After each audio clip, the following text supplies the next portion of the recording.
Hello friends, welcome back to my channel Simnas food world. അപ്പോൾ ഇന്ന് ഞാൻ വന്നിട്ടുള്ളത് നമുക്ക് ബ്രെഡ് വെച്ചിട്ട് എളുപ്പത്തിൽ റെഡിയാക്കി എടുക്കാൻ പറ്റിയ നല്ല ക്രഞ്ചി ആയിട്ടുള്ള നല്ല ക്രിസ്പി ആയിട്ടുള്ള നല്ലൊരു എരിയൻ ചായക്കടിയുടെ റെസിപ്പി ആയിട്ടാണ് കേട്ടോ. അപ്പം ബ്രെഡും മുട്ടയുള്ളവർക്ക് വീട്ടിലെ വെറും സാധാരണ ചേരുവകൾ കൊണ്ട് എളുപ്പത്തിൽ റെഡിയാക്കി എടുക്കാൻ പറ്റിയ നല്ലൊരു സ്നാക്കാണ് കേട്ടോ ഇത്.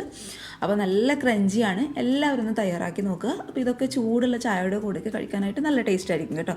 അപ്പോൾ കണ്ടു നോക്കി ഇഷ്ടപ്പെട്ടാൽ തീർച്ചയായിട്ടും ട്രൈ ചെയ്ത് നോക്കുക. അതുപോലെ ചാനലിൻ്റെ വീഡിയോസൊക്കെ ആദ്യമായിട്ട് ആരെങ്കിലും കാണുകയാണെങ്കിൽ ഒന്ന് സബ്സ്ക്രൈബ് ചെയ്യുക കേട്ടോ. അപ്പോൾ നമുക്ക് പെട്ടെന്ന് തന്നെ ഈ ഒരു ക്രഞ്ചി ആയിട്ടുള്ള ചായക്കടി എങ്ങനെ തയ്യാറാക്കി നോക്കാം. അപ്പോൾ ഈ ഒരു സ്നാക്ക് റെഡിയാക്കാനായിട്ട് സ്റ്റൗവിൽ ഞാനൊരു പാൻ വെച്ച് കൊടുത്തിട്ടുണ്ട്. ആ പാനിലോട്ട് ഒരു 3 ടേബിൾ സ്പൂൺ അല്ലാന്നുണ്ടെങ്കിൽ 2 ടേബിൾ സ്പൂണോളം വെളിച്ചെണ്ണ ഒഴിച്ചു കൊടുത്തിട്ടുണ്ട്. അപ്പോൾ വെളിച്ചെണ്ണ ഒഴിക്കാനായിട്ട് താല്പര്യമില്ലാത്തവർ അതിന് പകരമായിട്ട് അതേ സെയിം ക്വാണ്ടിറ്റിയിൽ ഏതെങ്കിലും ഒരു വെജിറ്റബിൾ ഓയിൽ ഒഴിച്ചു കൊടുക്കുക കേട്ടോ. അപ്പോൾ അത് അത്യാവശ്യം ഒന്ന് ചൂടാകുന്ന സമയത്ത് ഒരു 1/2 ടീസ്പൂണോളം ഇഞ്ചി വെളുത്തുള്ളി ചതച്ചെടുത്തത് നമുക്കിതിലോട്ട് അങ്ങോട്ട് ചേർത്ത് കൊടുക്കാം. ഇനി ഇതിൻ്റെ കൂടെ തന്നെ ഒരു മീഡിയം സൈസുള്ള സവാള ചെറുതായിട്ട് കട്ട് ചെയ്തതും കൂടി ഞാൻ ഇതിലോട്ട് അങ്ങോട്ട് ചേർത്ത് കൊടുക്കുന്നുണ്ട്. ഇതിലോട്ട് ഞാൻ ചേർത്ത് കൊടുക്കുന്നത് ഒരു പച്ചമുളക് ചെറുതായിട്ട് കട്ട് ചെയ്തതും കൂടി ഇതിലോട്ട് നമുക്ക് അങ്ങോട്ട് ചേർത്ത് കൊടുക്കാം. അപ്പോൾ നന്നായിട്ട് എരിവ് വേണമെന്നുള്ളവർക്ക് 2 പച്ചമുളക് വരെ ചെറുതായിട്ട് കട്ട് ചെയ്തിട്ട് ഇട്ട് കൊടുക്കാം കേട്ടോ. പച്ചമുളക് ഒട്ടി ഇടാനായിട്ട് താല്പര്യം ഇല്ലാത്തവർക്ക് ആ ഒരു സ്റ്റെപ്പ് അങ്ങോട്ട് സ്കിപ്പ് ചെയ്യുക കേട്ടോ. ബാക്കിയുള്ള സാധനങ്ങളെല്ലാം ഇട്ട് കൊടുക്കുക. ഇനി നന്നായിട്ട് എരിവ് വേണമെന്നുള്ളവർക്ക് 2 പച്ചമുളക് വരെ ചെറുതായിട്ട് കട്ട് ചെയ്തിട്ട് അങ്ങോട്ട് ഇട്ട് കൊടുക്കാം. ഇനി ഇതെല്ലാം കൂടി നമുക്ക് നന്നായിട്ട് അങ്ങോട്ട് വഴറ്റിയെടുക്കാം കേട്ടോ. ആ ഒരു സവാളയുടെ ആ ഒരു പച്ചമണം ഉണ്ടല്ലോ, ഈ ഒരു കളറൊക്കെ ഒന്ന് മാറി ഒന്ന് മൊരിഞ്ഞ് വരണം. ഒരുപാടങ്ങ് മൊരിഞ്ഞ് ബ്രൗൺ കളർ ആവേണ്ട ആവശ്യമില്ല. ഒന്ന് മൊരിഞ്ഞ് വരുന്നവരെ നമുക്ക് നന്നായിട്ട് അങ്ങോട്ട് വഴറ്റി കൊടുക്കാം.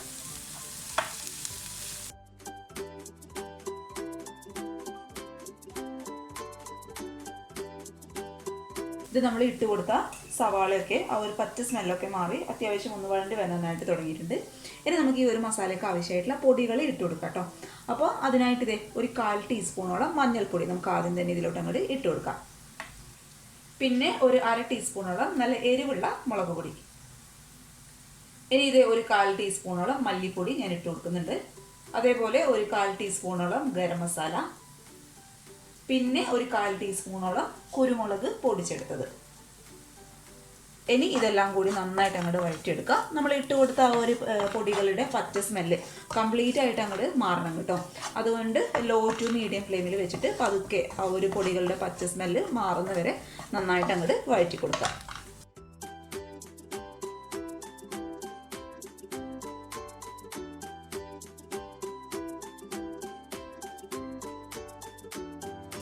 ഇത് നമ്മൾ ഇട്ട് കൊടുത്ത പൊടികളുടെ ആ ഒരു പച്ച സ്മെല്ലൊക്കെ നന്നായിട്ട് മാറിയിട്ടുണ്ട്. ഇനി നമുക്ക് ഇതിലോട്ട് ഇട്ട് കൊടുക്കേണ്ടത് ചെറുതായിട്ട് കട്ട് ചെയ്തെടുത്ത കറിവേപ്പിലയും കൂടി ഞാൻ ഇതിലോട്ട് അങ്ങോട്ട് ചേർത്ത് കൊടുക്കുകയാണ്. അപ്പം പൊടിയും മസാലയൊക്കെ നന്നായിട്ട് വഴണ്ട് വന്ന് ആ ഒരു പച്ച സ്മെല്ലൊക്കെ കംപ്ലീറ്റ് ആയിട്ട് മാറിയെന്ന് ഉറപ്പ് വരുത്തിയതിന് ശേഷം ഇതിലോട്ട് ചേർത്ത് കൊടുക്കാൻ പോകുന്നത് 2 കോഴിമുട്ടയാണ് കേട്ടോ. അപ്പോൾ കോഴിമുട്ട 2 എണ്ണം ഉടച്ച് നമുക്കിതിലോട്ട് അങ്ങോട്ട് ഒഴിച്ചു കൊടുക്കാം. ഇനി ഈ ഒരു മസാലയ്ക്ക് ആവശ്യമായിട്ടുള്ള ഉപ്പും കൂടി നമുക്ക് ഇതിലോട്ട് അങ്ങോട്ട് ചേർത്ത് കൊടുക്കാം കേട്ടോ. ഇനി ഈ മുട്ട നന്നായിട്ട് ഈ ഒരു മസാലയിൽ നന്നായിട്ട് ഒരു സ്പൂൺ വെച്ചിട്ട് ഒന്ന് ഉടച്ചു കൊടുക്കുക. നമ്മൾ ഏകദേശം ഒരു മുട്ട തോരനൊക്കെ ആക്കി എടുക്കില്ലേ, ആ ഒരു രീതിയിൽ നന്നായിട്ട് മുട്ടയുടെ ആ ഒരു മഞ്ഞയും അതേപോലെ വെള്ളയും ഈ ഒരു സവാളയിൽ കിടന്നിട്ട് ഒന്ന് മിക്സ് ആവുന്ന വരെ നന്നായിട്ട് ആ മുട്ടത്തോരനാവുന്ന ആ ഒരു പരുവ് വരെ നന്നായിട്ട് അങ്ങോട്ട് സ്പൂണ് വെച്ചിട്ട് മിക്സ് ചെയ്ത് കൊടുക്കുക കേട്ടോ. നന്നായിട്ട് ഇളക്കി കൊടുക്കുക, എങ്കിലേ അതങ്ങോട്ട് സെപ്പറേറ്റ് ആയിട്ട് നിൽക്കത്തുള്ളൂ കേട്ടോ. അപ്പോൾ എല്ലാം കൂടി ഒരു മീഡിയം ഫ്ലെയിമിൽ വെച്ചിട്ട് നന്നായിട്ട് അങ്ങോട്ട് വഴറ്റിയെടുക്കുക.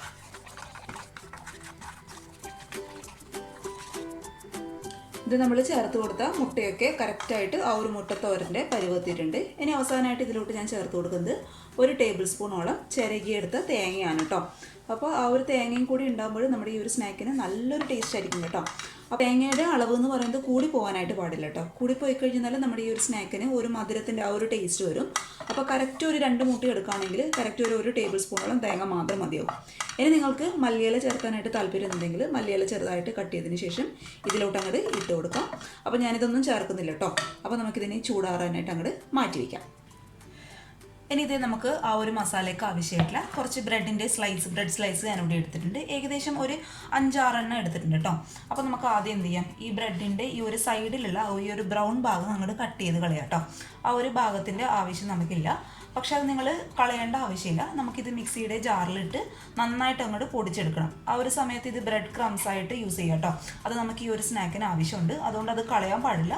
മിക്സിയുടെ ജാറിലിട്ട് നമുക്ക് ബ്രെഡ് ക്രംസ് ആക്കിയിട്ട് അത് റെഡിയാക്കി എടുക്കാം. അപ്പോൾ അത് നമുക്ക് ഈ ഒരു സൈഡ് അങ്ങോട്ട് കട്ട് ചെയ്ത് കളയാം.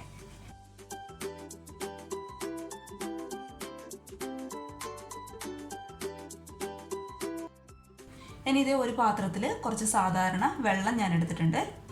ഇനി നമ്മൾ എടുത്ത് വെച്ച ഈ ബ്രെഡ് സ്ലൈസ് പതുക്കെ വെള്ളത്തിലിട്ടിട്ട് ഒന്ന് ഡിപ്പ് ചെയ്യുക. കറക്റ്റായിട്ട് ആ വെള്ളത്തിൽ നമ്മുടെ ബ്രെഡ് അങ്ങോട്ട് സോഫ്റ്റ് ആവണം കേട്ടോ. അതിന് വേണ്ടിയിട്ട് 2 വശം ഇത് നന്നായിട്ട് അങ്ങോട്ട് മുക്കി കൊടുക്കുക.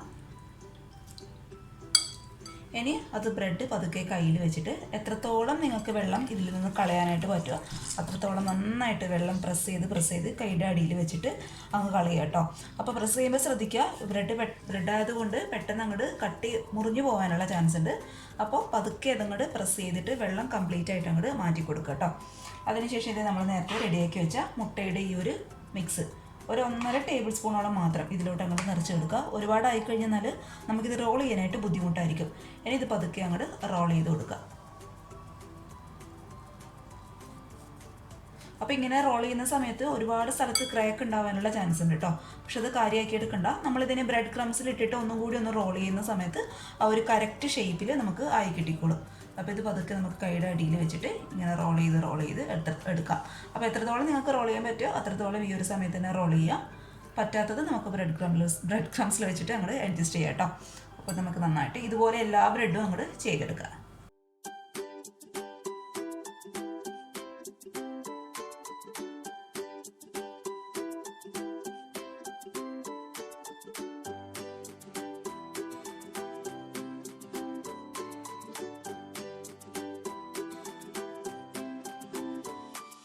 അപ്പോൾ ഇത് മുഴുവനായിട്ട് ഞാനിവിടെ റോൾ ചെയ്ത് എടുത്തിട്ടുണ്ട്. ഇനി ഇത് മറ്റൊരു പാത്രത്തിൽ കുറച്ച് ബ്രെഡ് ക്രംസ് ഞാൻ എടുത്തിട്ടുണ്ട് കേട്ടോ.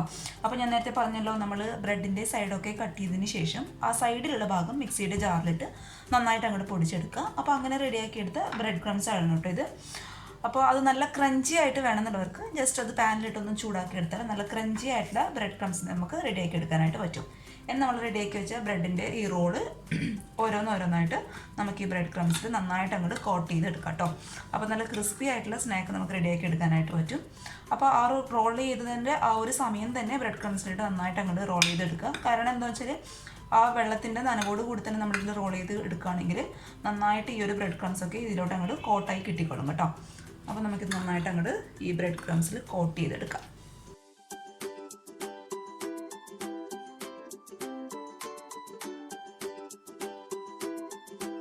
അപ്പോൾ ഇതേ ഒരു പാനിൽ എണ്ണ ഞാൻ ചൂടാക്കാൻ വെച്ചിട്ടുണ്ടായിരുന്നു. അപ്പോൾ എണ്ണ നന്നായിട്ട് ചൂടാകുന്ന സമയത്ത് നമുക്ക് ഓരോന്നായിട്ട് ഇതിലോട്ട് അങ്ങോട്ട് ഇട്ട് കൊടുക്കാം. അപ്പോൾ ഇട്ട് കൊടുക്കുന്ന സമയത്ത് ഈ ഹൈ ഫ്ലെയിമിൽ വയ്ക്കുക. അതിനുശേഷം പതുക്കെ ഇത് മീഡിയം ഫ്ലെയിമിലോട്ട് അങ്ങോട്ട് മാറ്റുക കേട്ടോ.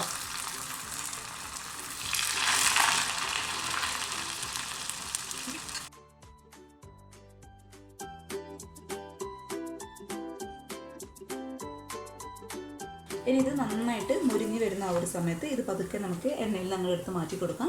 അപ്പോൾ ഇത് ഇട്ട് കൊടുത്തതിന് ശേഷം തീ എന്ന് പറയുന്നത് ഒരിക്കലും ഹൈ ഫ്ലെയിമിൽ വെടുക്കാനായിട്ട് പാടില്ല. ബ്രെഡ് ആയതുകൊണ്ട് പെട്ടെന്ന് അങ്ങോട്ട് കരിഞ്ഞു പോകും കേട്ടോ. അതേസമയം മീഡിയം ഫ്ലെയിമിൽ വെച്ച് കൊടുത്താൽ നമ്മൾ ബ്രെഡ് ക്രംസ് ഒക്കെ ചേർത്ത് കൊടുത്തുകൊണ്ട് നല്ല മുരിഞ്ഞ് സ്നാക്ക് നമുക്ക് റെഡിയാക്കി എടുക്കാനായിട്ടും പറ്റും. അപ്പോൾ ഈ ഒരു രീതിയിൽ എല്ലാം അങ്ങോട്ട് ചുട്ടെടുക്കാം.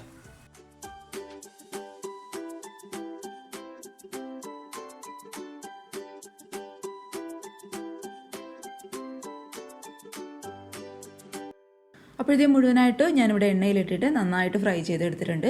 നല്ലൊരു ക്രഞ്ചി ആയിട്ടുള്ള സ്നാക്കാണ് കേട്ടോ ഇത്. ഉള്ളിൽ മുട്ടയൊക്കെ വെച്ചുകൊണ്ട് നല്ല സോഫ്റ്റും അതേസമയം പുറമേ നമ്മൾ ബ്രെഡ് ക്രംസ് ഒക്കെ ചേർത്തുകൊണ്ട് നല്ല ക്രിസ്പി ആയിട്ടുള്ള സ്നാക്കാണ്. അപ്പോൾ എല്ലാവരും തയ്യാറാക്കി നോക്കിയിട്ട് നിങ്ങളുടേതായ അഭിപ്രായങ്ങൾ മറക്കാതെ വന്ന് കമൻറ്റ് ബോക്സിൽ കമൻറ്റായിട്ട് അറിയിക്കാം. അതുപോലെ ഈ ഒരു റെസിപ്പി ഇഷ്ടപ്പെട്ടാൽ വീഡിയോ ലൈക്ക് ചെയ്യാതെ പോകരുത് കേട്ടോ. പിന്നെ ചാനലിൻ്റെ വീഡിയോസൊക്കെ എപ്പോഴും പറയുന്ന പോലെ ആദ്യമായിട്ട് ആരെങ്കിലും കാണുകയാണെങ്കിൽ ഒന്ന് സബ്സ്ക്രൈബ് ചെയ്ത് സപ്പോർട്ട് ചെയ്യുക. അപ്പോൾ നാളെ ഒരു നല്ല വീഡിയോ ആയിട്ട് കാണും വരെ thank you for watching Simnas food world. By.